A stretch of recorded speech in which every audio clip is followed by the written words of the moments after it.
बेरूबरी मामले में supreme court ने प्रस्तावना को संविधान का भाग माना था। चंपकम दोराई राजन में, केशवानंद भारती में। कितने जज थे केशवानंद भारती? हाँ, कितने जज थे कालिया? हाँ, 13 थे। 11 किस में थे? गोलकनाथ। प्रस्तावना बता दिए थे, बोलो बाबू। उपासना, धर्म मानना, कोई शंकर जी की उपासना करता है, कोई कृष्ण भगवान का करता है, कोई बजरंग बली का करता है। समझ में आ गई कि नहीं आ गया? सबका अपना अपने हिसाब से, और उसमें भी ये सिचुएशन के हिसाब से। अब पैसा घटल है, अब तू काली जी का करेगा, लक्ष्मी जी का? सबको ये भी ध्यान रखना है कौन चीज का जरूरत, क्या चीज है। तो उपासना है, अभी तू लोग को बस सरस्वती जी की उपासना करियो। अभी आपको सबसे ज्यादा जरूरी किसकी है? शिक्षा। उपासना का मतलब होता है कि जो भी धर्म आप मानते हैं, देवी देवता, उस सबकी पूजा आराधना करना। प्रस्तावना बता दिए थे। संघ शब्द का प्रयोग है, मताधिकार का, समानता, स्वतंत्रता, समानता, बंधुता कहां से आया? फ्रांस से आया। कहां से आया? फ्रांस की क्रांति से आया गया। किसी को कोई दिक्कत नहीं ना? प्रस्तावना को किस देश से? अमेरिका। उसकी भाषा? संविधान की कुंजी, संविधान की आत्मा। प्रस्तावना किस अनुच्छेद को? प्रस्तावना प्रस्तुत किसने किया था? जवाहरलाल नेहरू। अब ये जब पढ़ाएंगे आपको संवैधानिक विकास, तब अभी वो एक अलग टॉपिक है, संवैधानिक विकास। अनुच्छेद तो खत्म हो गया, अब ये सब चीज खत्म हो गया। अब संवैधानिक विकास भी आप लोग का चलेगा। आप लोग का कल भी क्लास होगा, ठीक है? कल सैटरडे है, कल आप लोग का क्लास होगा। तुम लोग का खत्म होगा, सुनो, 2 बार क्लास होगा आप लोग का, सुबह में भी और शाम में भी। सुबह और शाम, क्योंकि बहुत ज्यादा एक्सटेंड कर जाएगा ना क्लास, क्योंकि इसमें बीच में कई छुट्टी हो गई थी, दिवाली, दशहरा, छठ, इसी में घेरा गया था। और एगो लॉकडाउन वाला ही में घेरा गया था, और उसमें हम भी घेरा गए थे। नहीं समझे? केस उस करके हमरो घेर दिया था सब। आगे बढ़ जाए, तो आप लोग का कल कितने बजे क्लास बुला दिया जाए? 7 बजे ना? 7 बजे कल नहीं बुलाएंगे, क्योंकि 5 बजे बुला दे।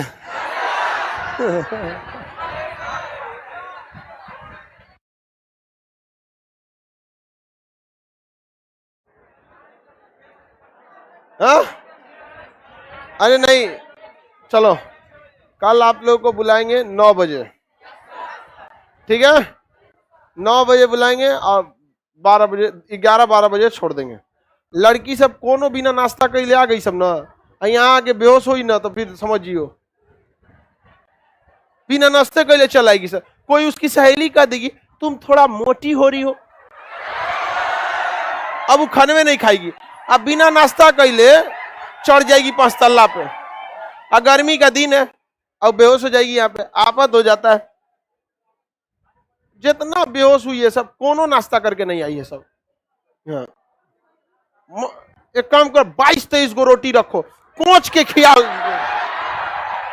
दम, लेकर 2-3 गो अपने खाएगी नहीं। अरे भाई, अगर कोई मोटा हो रहा है तो उसके लिए इलाज है, उसका एक्सरसाइज कर लो। एगो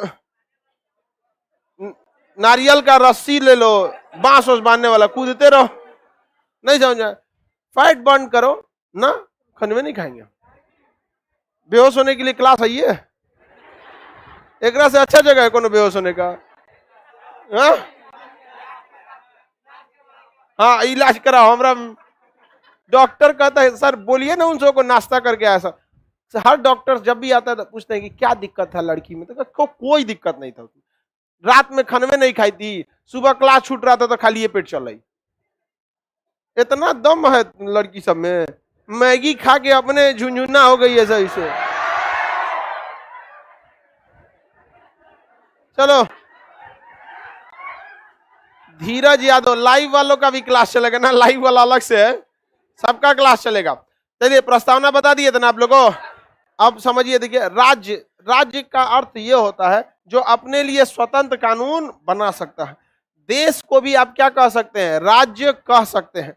यूपीएससी अपने आप में राज्य है कि नहीं? भारत अपने आप में राज्य है कि नहीं? बिहार सरकार राज्य है? नहीं है, नहीं है, वो सेंट्रल गवर्नमेंट थोप देता है। राज्य के लिए परिभाषा क्या होती है? राज्य, राज्य की परिभाषा क्या हो सकती है? इसके लिए कई चीजों की जरूरत है। सबसे पहला इसका क्षेत्र होना चाहिए। क्या होना चाहिए? क्षेत्रफल, क्षेत्रफल होना चाहिए। दूसरा, इस क्षेत्रफल पर जनसंख्या होना चाहिए। क्या होना चाहिए? जनसंख्या। तीसरा, इसमें एक सरकार का होना जरूरी है जो इस जनसंख्या पर नियंत्रण करे। और चौथा, इसमें संप्रभुता होनी चाहिए। संप्रभुता, सोवर्निटी, संप्रभुता। संप्रभुता के बारे में आपको पढ़ा दिए थे, कल ही बता दिए थे। संप्रभुता उसे कहते हैं कि जब हम अपना निर्णय लेने से किसी से हमारे ऊपर दबाव, कानूनी या राजनीतिक दबाव न बन सके, उसे क्या कहा जाता है? संप्रभुता कहा जाता है। समझ में आ गया कि नहीं? क्या हॉल 3-4 में क्या दिक्कत है? कोई दिक्कत नहीं है गधा सब।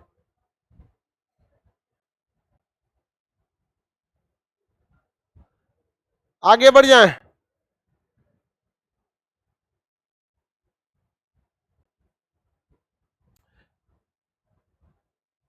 मुझे कलर ब्लाइंडनेस है, मैं क्या करूं? नहीं ठीक होगा। क्षेत्रफल, भारत का एक क्षेत्रफल है कि नहीं है? भारत की जनसंख्या 140 करोड़ हो गई है, भयानक हो गई जनसंख्या और करप्शन। यही तो दो चीज तेजी से बढ़ रहा है। अब महंगाई भी तेजी से बढ़ रहा है। जनसंख्या, करप्शन, महंगाई तेजी से एकदम क्या रहा है? बढ़ रहा है। आगे बढ़ जाए। और सरकार, भारत में तो सरकार है, केंद्र सरकार में अभी बीजेपी का गवर्नमेंट है। संप्रभुता है कि नहीं है? हाँ, राज्य का मतलब नहीं होता है। बिहार सरकार के पास संप्रभुता है? नहीं है। कैसे? नोट चेंज हुआ था, मोदी जी किए थे, तो बिहार सरकार क्या कहीं पूरन के चलेगा? नहीं चलेगा। यानी संप्रभुता किसके पास है? केंद्र। तो बताइए कितने चीजों का होना जरूरी है? 4। बोलिए कौन कौन चीज? क्षेत्रफल, जनसंख्या, सरकार, सरकार की सिंपल समझिए। सबसे पहले याद रखिएगा क्षेत्रफल। जब क्षेत्रफल रह जाएगा तो उस क्षेत्रफल पे कोई ना कोई रहने वाला चाहिए, तो जनसंख्या चाहिए। अब उस जनसंख्या पे कंट्रोल करने के लिए कोई ना कोई सरकार चाहिए, और वह सरकार के पास संप्रभुता होनी चाहिए कि भाई उस सरकार पे कोई टांग ना लड़ा सके। उसी को क्या कहेंगे? राज्य। ये आईबी का क्वेश्चन था, राज्य के लिए आवश्यक तथ्य कौन से है? तो 4 गो ऑप्शन रहेगा, और मैं एक कुछ और दे दिया रहेगा, तो आप ये चारों याद रहेगा ना आपको। अब ये आप बताइए, क्षेत्रफल तो भारत का पता ही आप लोग का। भारत का क्षेत्रफल कितना है? 32,87,263 वर्ग किलोमीटर स्क्वायर। जनसंख्या 140 करोड़। सरकार वर्तमान में बीजेपी सेंट्रल में। संप्रभुता किसके पास? सांसद के पास। संप्रभुता, संप्रभुता किसके पास है? संसद। जो नियम संसद बना दी वो भारत में मानना ही पड़ेगा। संप्रभुता किसके पास है? संसद की। सरकार के पास संप्रभुता है, संसद के पास संप्रभुता है। सरकार अभी एनडीए की चल रही है। एनडीए में तो बीजेपी ऑलरेडी है। 140 करोड़, 32 लाख,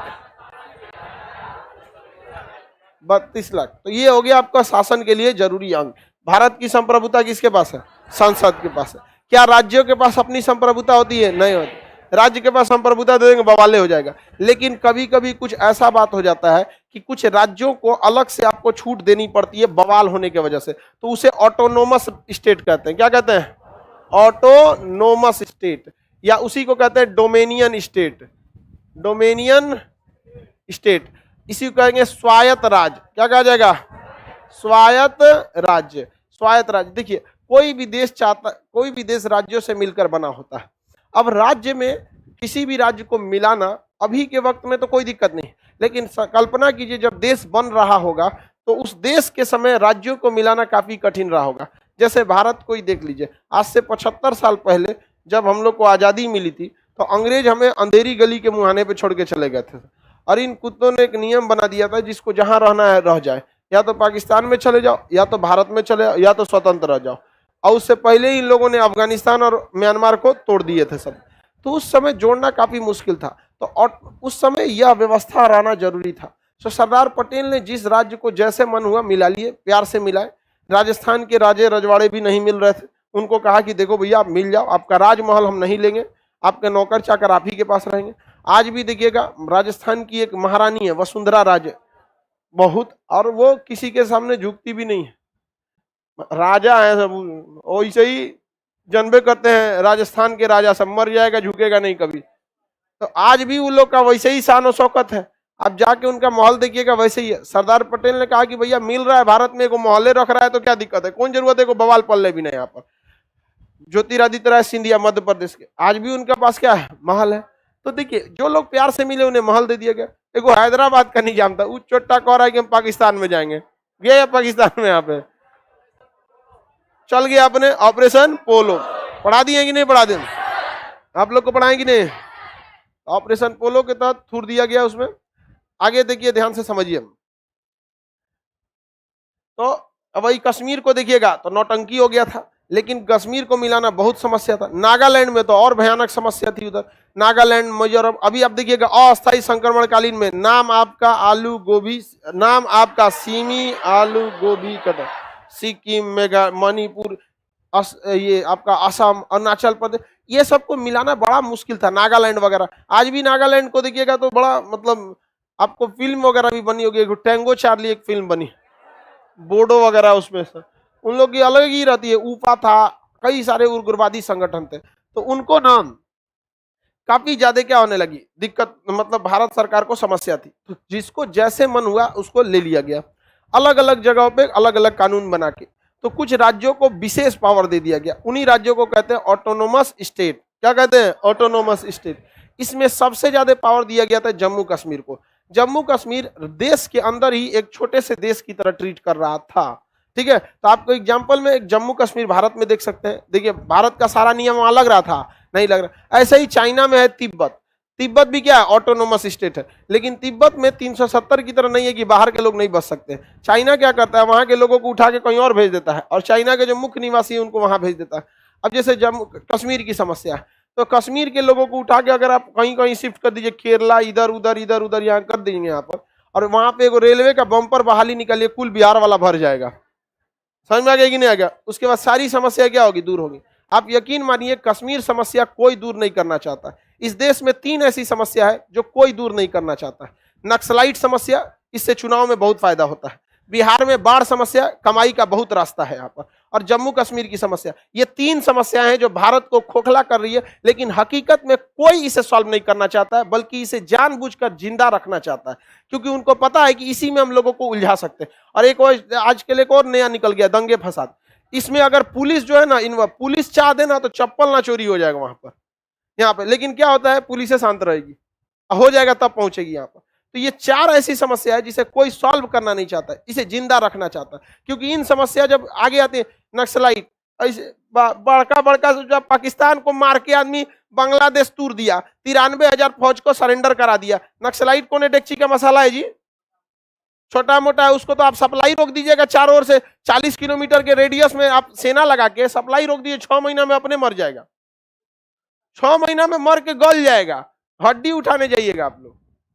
लेकिन ना ये सारा चीजें है, तो ना नक्सलाइट सुधरने वाला है, ना बिहार की समस्या सुधरने वाली है आपकी, ना जम्मू कश्मीर को सुलझाया जाना चाह रहा है लोग यहाँ पर, और ना ही आपका ये जो छोटे मोटे धार्मिक उन्माद देख रहे हैं। ये इससे देश क्या होता है, खोखला होता है। नेताओं को क्या मिलता है, अपना वोट मिल जाता है, लेकिन वहां के रहने वाले लोग को बहुत समस्या हो जाती है। आप तभी अच्छे से रह सकते हैं जब आप सबसे मिलजुल के रहिएगा, लेकिन जहर को, ये समस्याएं बहुत भयानक हो गई है इस देश।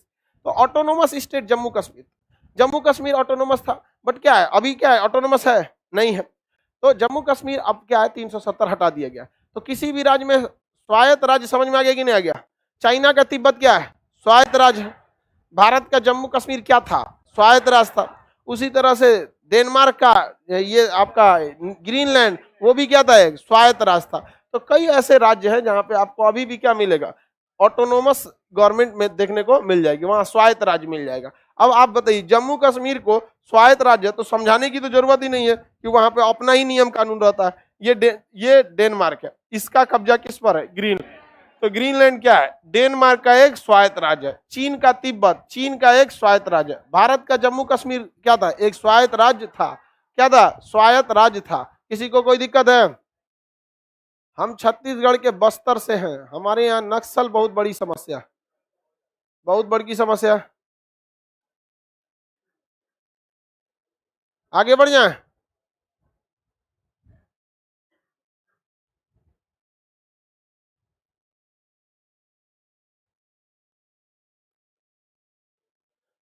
स्वायत्त राज्य समझ में आ गया कि नहीं आ गया? किसी को स्वायत्त राज्य में दिक्कत है? भारत का कोई स्वायत्त राज्य का एग्जांपल बोलिए। जम्मू कश्मीर, हाँ हाँ था। जम्मू कश्मीर क्या था। अभी है क्या? चीन का तिब्बत है, हांगकांग भी है। लेकिन चीन धीरे धीरे हांगकांग को क्या करते जा रहा है? कब जाते जा रहा है। अभी आप कुछ दिन पहले सुने होंगे, वहां पर एप्पल डेली अखबार था, उसको बैन लगा दिया यहाँ पर। देखिए, हमेशा याद रखिएगा, दो देश में लोकतंत्र में दो चीजों का होना जरूरी है। सूचना एवं प्रसारण मंत्रालय सरकार की खूबियों को गिनाता है।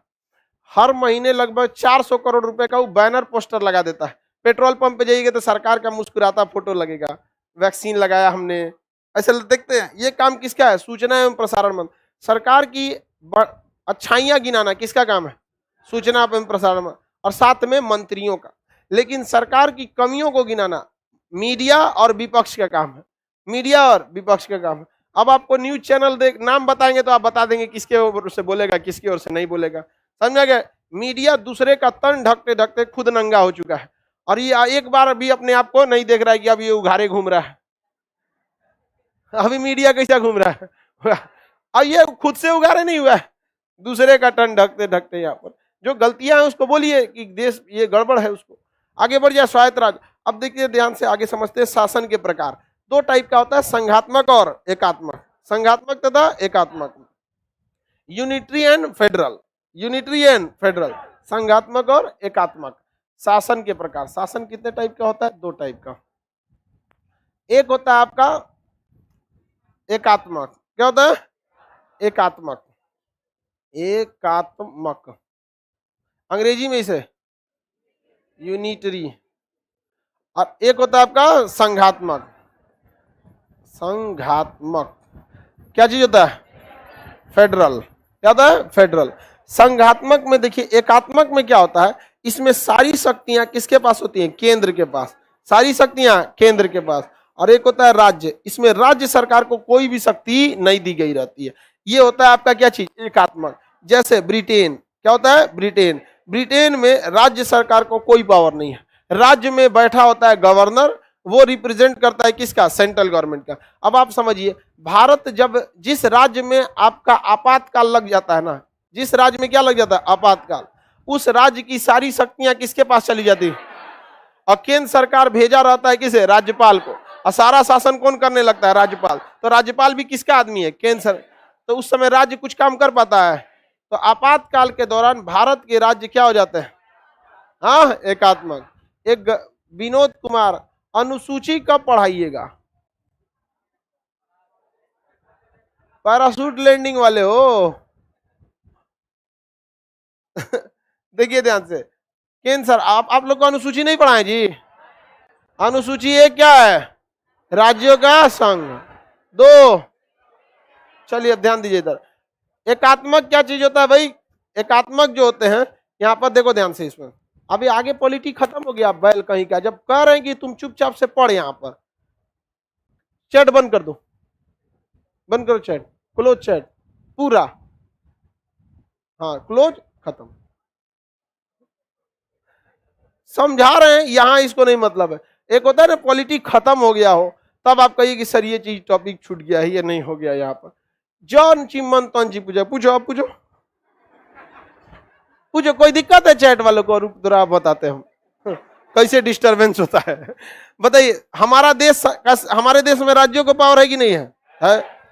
केंद्र सरकार को पावर भी है, उसको भी है। लेकिन जहां पर एकात्मक सरकार होती है, वहां केवल शक्ति किसकी होती है? केंद्र सरकार। जैसे किसका? Britain, United kingdom Britain. यहां पर केंद्र सरकार को ही पावर है, राज्य सरकार को कोई भी पावर नहीं है। लेकिन बात करेंगे जब संघात्मक की, तो यहाँ केंद्र सरकार के पास क्या होता है? अपना पावर होता है, और राज्य सरकार के पास अपना पावर होता है। इसे क्या कहते हैं? संघात्मक कहते हैं। जैसे इंडिया, इंडिया में क्या है, दोनों का पावर है। इंडिया में किसको पावर है, दोनों को। अमेरिका में दोनों को पावर है। स्टेट गवर्नमेंट को भी क्या होता है, पावर होता है। वहां स्टेट गवर्नमेंट को तो इतना पावर है कि स्टेट गवर्नमेंट की अपनी नागरिकता होती है, और हम लोग के यहाँ केवल आवासीय बनता है, निवास प्रमाण पत्र। हम लोग का पावर थोड़ी है उतना। तो हम देखिए, हम लोग किस में आते हैं, फेडरल में आते हैं कि यूनिटरी में आते हैं? हाँ, अरे गधा, यूनिटरी में आते हैं हम लोग। या हम लोग एक हिंदी मत बोल, इंग्लिश मत बोलो लो जाता है, अंग्रेजी बोलने जाता है। तो संघात्मक में आते हैं कि एकात्मक में? हम किस में आते हैं, संघात्मक। लाइव वालों में कोई दिक्कत है, कमेंट करके बताइए। हम लोग किस में आते हैं, लाइव वाला बता ही नहीं रहा। अरे कुछ बताओ समझ में आ गया इसको? यहाँ पर क्वेश्चन पूछो, तुम्हारा स्वागत है, नहीं तो दूसरे ढंग से स्वागत करें। हम लोग आते हैं किसमें, संघात्मक, क्योंकि हमारे पास केंद्र को भी पावर है और राज्य को भी पावर। केंद्र को पावर राज्य संघ सूची के तहत दिया गया है, और राज्यों को पावर राज्य सूची के तहत दिया गया है। संघ सूची में कुल 100 विषय हैं, जिस पर कानून कौन बनाती है, सेंट्रल गवर्नमेंट। जैसे बैंकिंग, पोस्ट ऑफिस, इंटरनेट, अंतरिक्ष, परमाणु, सेना, रेलवे, ये सारी चीज, जनसंख्या, जनगणना, ये सब किसके अंडर में है? और उसी तरह से 61 विषय हैं जो किसके अंडर में है, राज्य सरकार के। किसमें, राज्य सूची में। पंचायतों की व्यवस्था है, पुलिस व्यवस्था है, जेल व्यवस्था है, ये किसके अंडर में आता है, राज्य सूची के अंदर में आता है। तो ये सारी चीजें हमारे यहाँ दोनों को पावर दिया गया। तो आप बताइए, हम लोग किसमें आते हैं, एकात्मक या संघात्मक?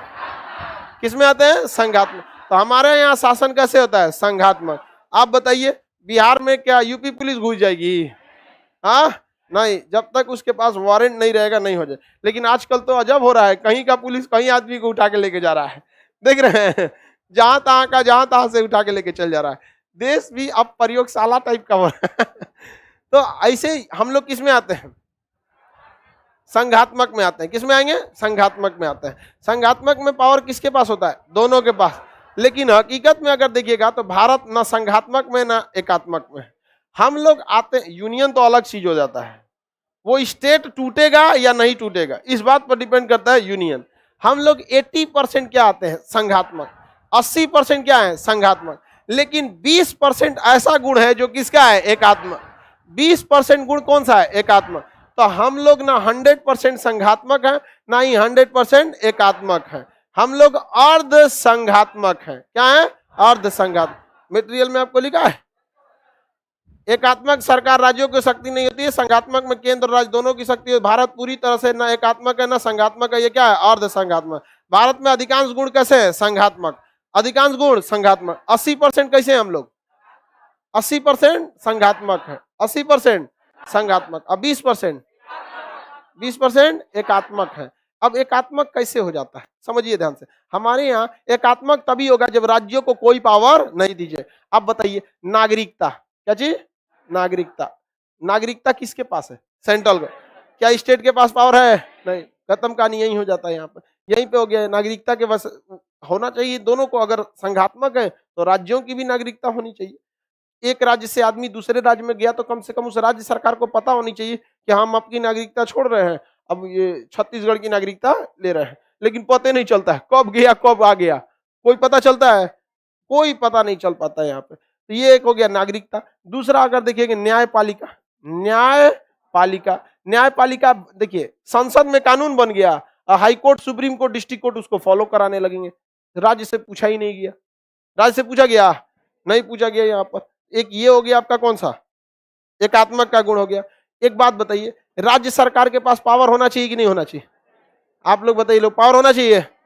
अब एक देखिए, भारत में राज्य सरकार को पावर है कि नहीं है, राज्य सरकार को भारत में पावर है। सुनिए कैसा पावर है, जब तक विधानसभा कानून बनाएगी तो ही राज्य सरकार में फॉलो होगा। लेकिन विधानसभा या विधान परिषद अर्थात विधान मंडल द्वारा बनाया गया कानून तब तक मान्य नहीं होगा जब तक उस पर राज्यपाल साइन नहीं करे। और इस राज्यपाल को भेजा किसने, हाँ, सेंट्रल गवर्नमेंट। और उस राज्यपाल के पास एक ऐसा पावर है कि किसी भी विधेयक को क्या कर सकता है, राष्ट्रपति को पुनर्विचार के लिए, मतलब वहां पे सुरक्षित भेज सकता है राज्यपाल के लिए, राष्ट्रपति के लिए। तो बताइए, राज्यपाल का होना किसको दर्शाता है, एकात्मक। राज्यपाल को दी गई शक्तियां एकात्मक को, कि राज्यपाल को राज्य नहीं चुनता है, लेकिन राज्य में कार्यपालिका का औपचारिक प्रधान कौन होता है? राज्यपाल। राज्यपाल के साइन से ही कोई कानून बनता है और राज्य खुद ही नहीं चुनता है। कौन भेज देता है? केंद्र। और केंद्र सरकार किसे भेज देगा, किसको नहीं भेजेगा, ये डिपेंड ही नहीं करता। मतलब वो राज्यपाल पर किसी का नियंत्रण नहीं रहता है। अक्सर देखते होंगे राज्यपाल वगैरह में, राज्य में कभी कभी विवाद हो जाता है। ये विवाद ज्यादा आपको दिल्ली में देखने को मिलेगा, टांग लड़ाते रहेगा लोग दोनों यहाँ पर। समझ में आ गया कि नहीं गया? अब राज्यपाल को चुनाव लड़ना नहीं है, बाढ़ में गया जनता, नहीं समझे? और वहां पे सरकार को क्या लड़ना है? चुनाव। तो उसको जनता के लिए काम करना पड़ेगा। राज्यपाल को पता है अड़ंगा लगा दे इनमें, जो ढाई जोते इनमें, तो उधरो है वो और होशियार, हल्ला करके रख देता है। तो यही मना किया है, यही देखिए देखिए हमको काम न करने। तो जब भी आपको कोई टांग लड़ाए तुरंत हल्ला करके रख दीजिए यहाँ पर, यही टांग लड़ा रहे हैं आप। आगे समझे? तो देखिए राज्यपाल हो गया। इसके अलावे लाइव में किसी को दिक्कत है तो कमेंट तुरंत कीजिएगा, कोई दिक्कत हो तुरंत बताए। हाँ, अब बताइए राज्य सरकार को पैसा कितना देना है कितना नहीं देना है, यह डिसाइड करता है वित्त आयोग। कौन करता है? वित्त आयोग। कितना परसेंट दे रहा है? 42%। और इस वित्त आयोग की नियुक्ति कौन करता है? केंद्र सरकार। वाह रे भैया, जज भी उसी का, वकील भी उसी का, तो मुकदमा कौन जीतेगा? इसमें बताइए ये एकात्मक का गुण है कि नहीं है? बताइए वित्त आयोग के निर्वाचन में या उसकी नियुक्ति में राज्य सरकार से पूछना चाहिए कि नहीं पूछना चाहिए? आप बताओ मित्रों, पूछना चाहिए कि नहीं? और देखिएगा पूरे भारत के लिए नियम बनाता है नीति आयोग। कौन बनाता है? नीति आयोग। और उसमें राज्य सरकार का कोई रहता ही नहीं है नीति आयोग में। अध्यक्ष कौन रहते हैं? प्रधानमंत्री। हालांकि तो खुदे कुछ नहीं करता है अभी के समय में। तो वित्त आयोग। या बताइए राज्य सरकार ने कितना खर्चा किया कितना नहीं खर्चा किया, इसका जांच कौन करता है? सीएजी। कौन करता है? सीएजी। और सीएजी की नियुक्ति कौन करता है? केंद्र सरकार। कौन करता है? केंद्र सरकार। बताइए राज्य कितना खर्चा किया, तुम कौन होता है जांच करने वाला? उसकी राज्य की अपनी इकाई होनी चाहिए यहाँ पर। लेकिन सीएजी का होना भी क्या किस चीज को दर्शाता है? एकात्मक को दर्शाता है। आप बताइए आरबीआई में पूरा नियम किसका लगता है? Central government. और पूरा उसका पूरा कानून किस पर एप्लीकेबल हो जाता है? राज्य सरकार पर। तो कई ऐसे गुण हैं जो हमारे में किसके हैं? एकात्मक है। जबकि हम लोग क्या है? संघात्मक। हमारे यहाँ राज्यों को पूरा छूट दिया गया है। राज्यों को क्या दिया गया? पूरा छूट। लेकिन कुछ ऐसे गुण हैं जो संघात्मक के न होकर किसके हैं? एकात्मक के। तो क्या भारत 100% संघात्मक है? हाँ, हम लोग 20% क्या है? एकात्मक में है। यह बात जब उठी थी भीमराव अंबेडकर साहब के पास, क्योंकि वही ड्राफ्टिंग कमेटी के हेड, उन्होंने के सामने बड़ी बड़ी समस्या आ गई। लोगों ने कहा कि आपने संविधान को क्या कर रखा है? न एकात्मक रखा है न संघात्मक रखा है। तो उन्होंने बड़ा बेहतरीन जवाब दिया था, हमने संविधान को न एकात्मक को महत्व दिया है न संघात्मक को महत्व दिया है। इस संविधान के द्वारा हमने देश को महत्व दिया है। जहां जरूरत संघात्मक की थी वहां संघात्मक को जोड़ा है, जहां जरूरत एकात्मक की थी एकात्मक को जोड़ा। हमारे लिए देश जरूरी होना चाहिए और देश के हिसाब से बनाया गया था। सही काम किया, जहां पे देश की जरूरत थी वहां देश का काम किया गया। इसीलिए भीमराव अंबेडकर साहब को इतना पूज्य माना जाता है। शायद न रहते तो हमारा संविधान इतना बेमिसाल नहीं बना होता। बहुत बहुत गहन समझ थी उनको संविधान की, क्योंकि उन्होंने हर चीज को झेला हुआ था। लाइव वाले आप सब समझ ही रहे, आपका कमेंट भी हम देख ही रहे। समझ में आ गया कि नहीं? ना छोड़ेंगे आज सबको। बेचारा सब एकदम बेचैन होगा सब ना। कैसा लग रहा है आप लोग को? बेचारा बता भी नहीं पा रहा है सब। समझ में आ गया कि नहीं आ गया? आप लोग को भी कभी कभी ऐसा ही लगता होगा, हाँ? नहीं लगता ऐसा? बेचारा सब टेंशन। संघात्मक एकात्मक समझ में आ गया? आप बताए जाए नीति आयोग और योजना आयोग का होना संघात्मक है या एकात्मक? हाँ, एकात्मक। यूपीएससी की नियुक्ति कौन करता है? केंद्र। एग्जाम कौन लेता है? ट्रेनिंग कौन दिलाता है? और नौकरी कहाँ भेज देता है? राज्य सरकार। और वेतन किससे दिलाता है? राज्य सरकार। राज्य सरकार को कहता है तुम सस्पेंड कर सकते हो, टर्मिनेट नहीं कर सकते। बताइए ये संघात्मक है कि एकात्मक? हाँ, एकात्मक का गुण होता है इसमें। आपातकाल के दौरान सारी शक्तियां केंद्र को चली जाती है। बताइए संघात्मक की एकात्मक? एकात्मक हो जाता है आपका। संसद द्वारा बनाया गया कानून पूरे राज्य पर लागू होता है, कैसा हो जाता है? एकात्मक। नागरिकता किसके पास है? केंद्र सरकार। ये कौन सा गुण हो जाता है? एकात्मक हो जाता है। समझ में आ गया कि नहीं गया? तो बताइए हम 100% संघात्मक है, 100% एकात्मक? आपको बताइए संघात्मक सही कि एकात्मक सही? हम लोग का सही, हम लोग का सही है। नहीं तो नागरिकता में बड़ी दिक्कत हो जाता है। कौन लेगा बिहार से नागरिकता को? कहिएगा कि मान के चले किसी को दिल्ली में बसना है तो यहाँ का बैठ जाएगा एगो अधिकारी, कहेगा 5,000 दो तब बनाएंगे। नहीं समझे? ऐसा कोई डिपार्टमेंट बताइए जहाँ पे आपको पैसा नहीं लगता हो। शायद ही होगा 2-4 डिपार्ट, वो भी वही होगा जहाँ पे मजबूरी में चल रहा है, ले नहीं पा रहे होंगे जहाँ पे। जैसे ट्रेन का टिकट में, अब काउंटरवा पे कौन चीज करिएगा? हाँ, पोलियो का दवाई कर, हाँ सर पोलियो की दवाई में करप्शन नहीं है। अभी पी क्या आएगा तुम?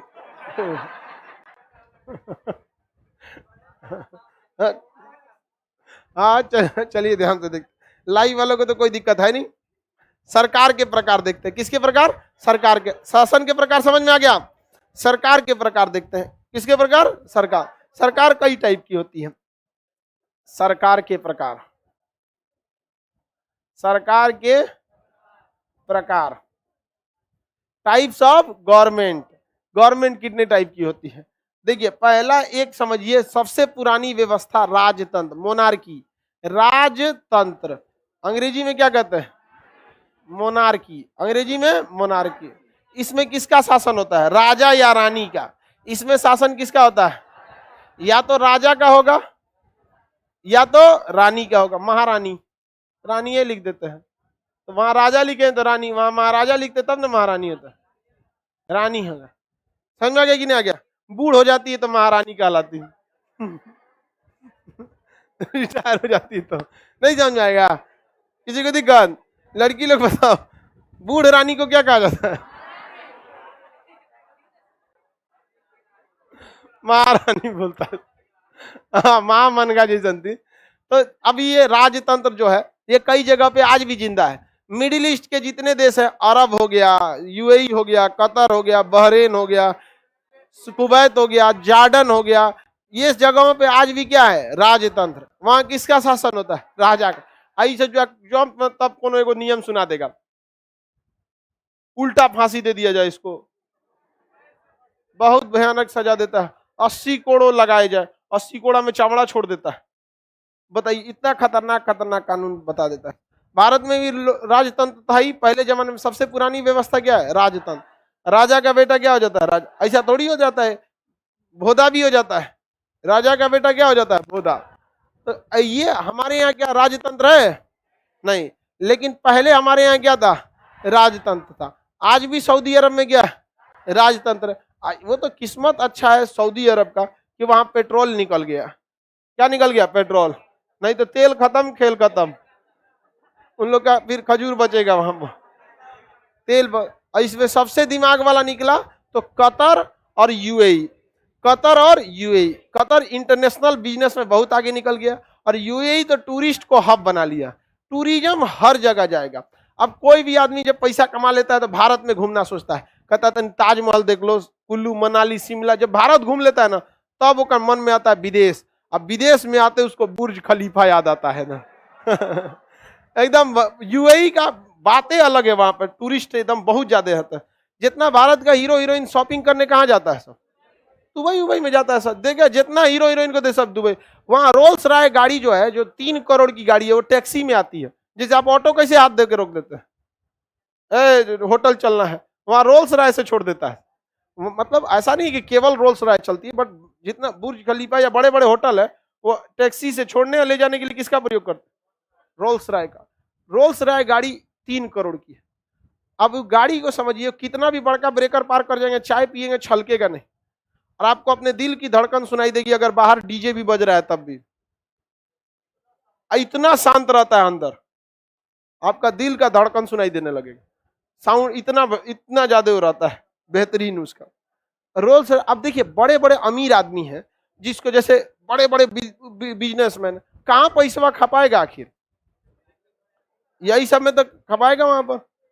आगे बढ़ जाए तो सबसे पुरानी व्यवस्था राजतंत्र। लाइव वालों को तो कोई दिक्कत है नहीं, राजतंत्र। आपको पता है ब्रिटेन में भी राजतंत्र, आज भी ब्रिटेन में राजतंत्र, लेकिन वह राजतंत्र बस कहने के लिए।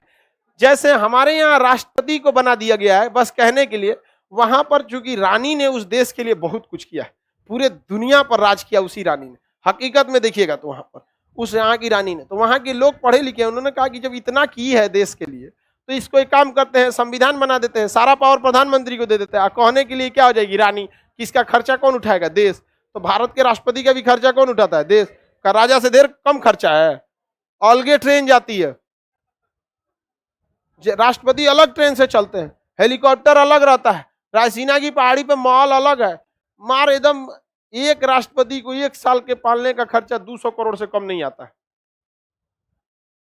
आपको क्या लगता है राष्ट्रपति छोट मोटा आदमी समझते हैं राष्ट्रपति को?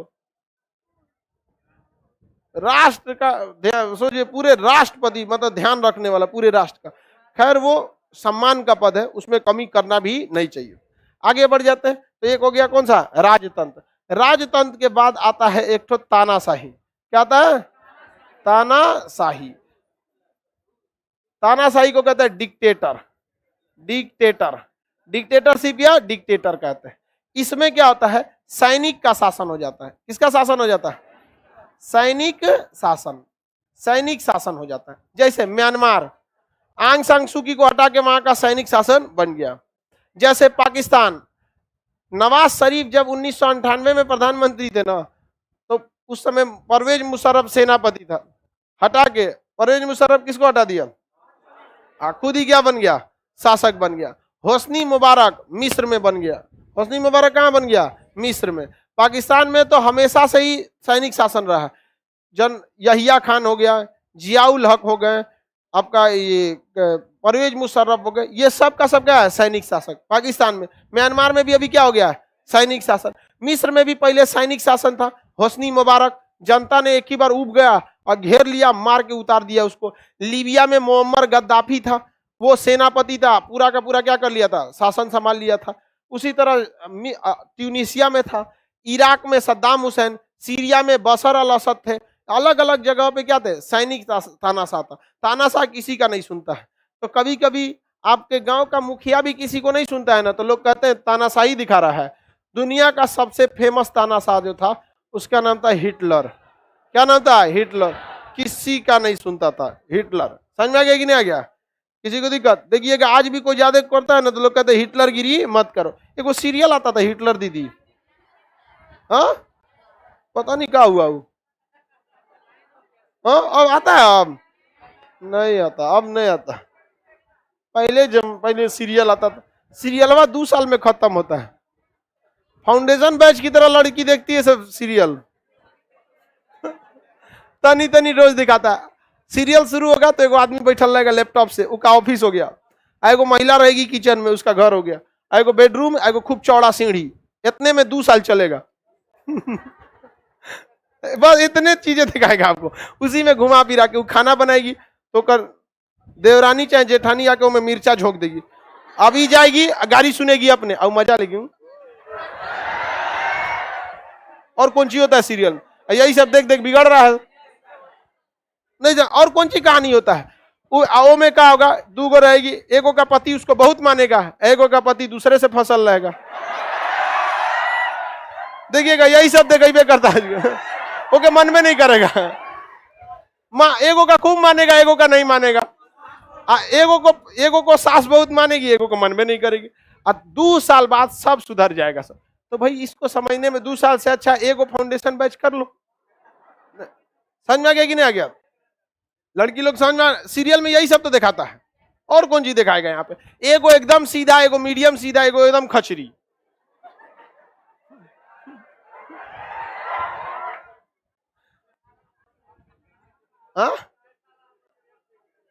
हाँ जेठालाल वाला कॉमेडी करते हैं बहुत अच्छा। आगे देखते हैं, पूरा सीरियल को जेठालाल के उसी पे कैरेक्टर पे चलता है, लीडिंग रोल में रहता है। आगे बढ़े, देखिए युगांडा का एक तानाशाह था इती अमीन। क्या नाम था? इती अमीन। कहाँ का था? युगांडा का था। एकरा से खतरनाक तो सैनिक तानाशाह हुआ ही नहीं, इतना खतरनाक था। देखिए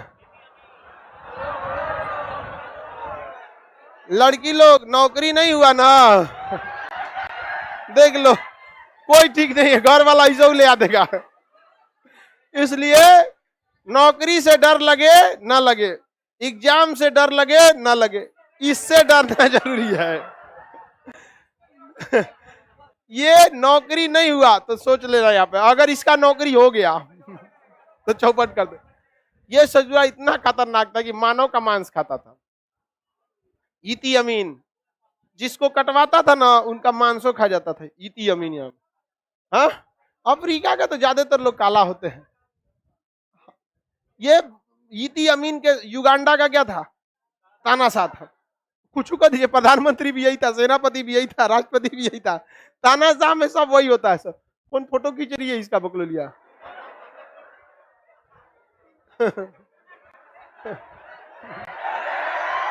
फोटो खींचने की क्या जरूरत है? आपका नौकरी नहीं होगा तो ऐसे ही मिल जाएगा, लेते रहिएगा डेली सेल्फी। हम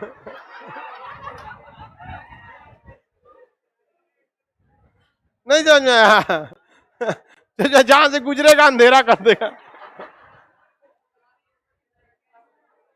ये रात में दौड़ा देगा किसी को तो आदमी का हार्ट फेल हो जाएगा। तो राक्षस है। ब्लैक होल से भी काला है। तो सैनिक तानाशाह जो थे बहुत खतरनाक होते हैं सब। राजतंत्र से भी ज्यादा खतरनाक कौन होता है? तानाशाह। बहुत खतरनाक। किम जोंग तानाशाह। किम जोंग क्या है? ताना, उसका दादा भी तानाशाह, उसका बाप भी और ये भी। वहां के फिल्मों में केवल किम जोंग की तारीफ कराई जाती है, किताबों में किम जोंग की तारीफ होती है, सिलेबस में किम जोंग रहता है, सब जगह क्या रहता है? Kim Jong. तो डेली डेली डेली डेली करते जाइएगा तो वही लगेगा यही हीरो है। यहाँ पर मीडिया वहां कुछ कर नहीं सकती है। तो ये क्या हो गया? तानाशाह। समझ में आ गया कि नहीं आ गया? कौन सा चीज हो गया? तानाशाह। समझ में आ गया कि नहीं आ गया? अब एक होता है आपका साम्यवादी, कम्युनिस्ट। साम्यवादी ये भी तानाशाह का एक छोटा रूप है। साम्यवादी, कम्युनिस्ट। कम्युनिस्ट, साम्यवादी को क्या कहते हैं? कम्युनिस्ट। क्या कहेंगे? कम्युनिस्ट कहते हैं। क्या कहते हैं? कम्युनिस्ट। कम्युनिस्ट में क्या होता है? One party government. One party government, एक ही पार्टी रहती है, वही सरकार चलाती है। जैसे चाइना में कम्युनिस्ट पार्टी ऑफ चाइना है। अब पार्टी ही डिसाइड करेगी कि कौन अगला प्रधानमंत्री, कौन अगला राष्ट्रपति होगा।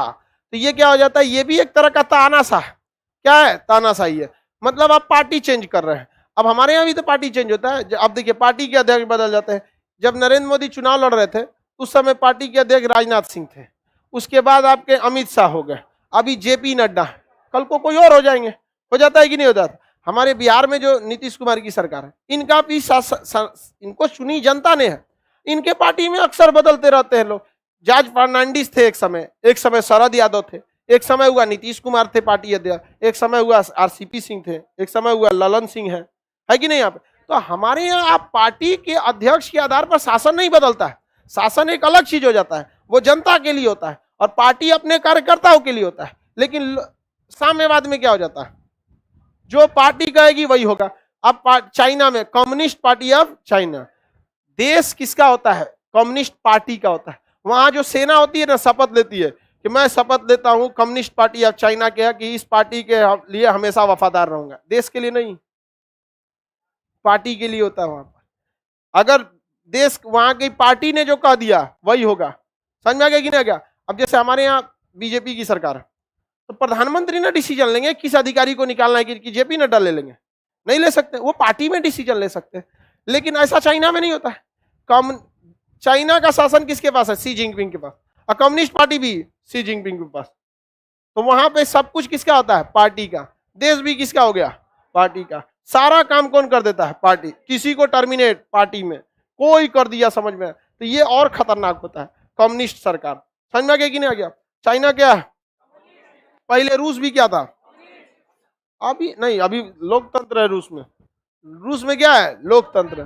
पुतिन किसी को उभरने ही नहीं देता है और पुतिन का रहना जरूरी है रूस के जिंदा रहने के लिए। वरना अमेरिका, ब्रिटेन ये सब जो है ना, कब का बर्बाद कर दिए रहते सब रूस को। 15 टुकड़ा में तोड़ दिए सब। समझ में आ गया कि नहीं आ गया? ये खामोश मिजाज जिंदगी हमें जीने नहीं देगी। इस दौर में जीना है तो कोहराम मचा दो। वरना सोच सकते हैं यूक्रेन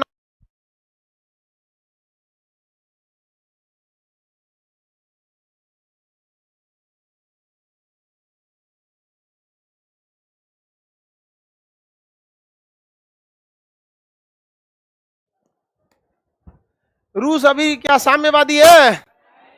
रूस क्या है? लोकतंत्र। अब भले उसमें 20 साल से शासन में कौन है? पुतिन।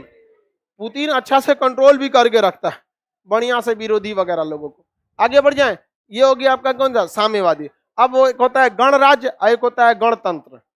गणराज्य और गणतंत्र। गणराज्य, एक होता है गणतंत्र।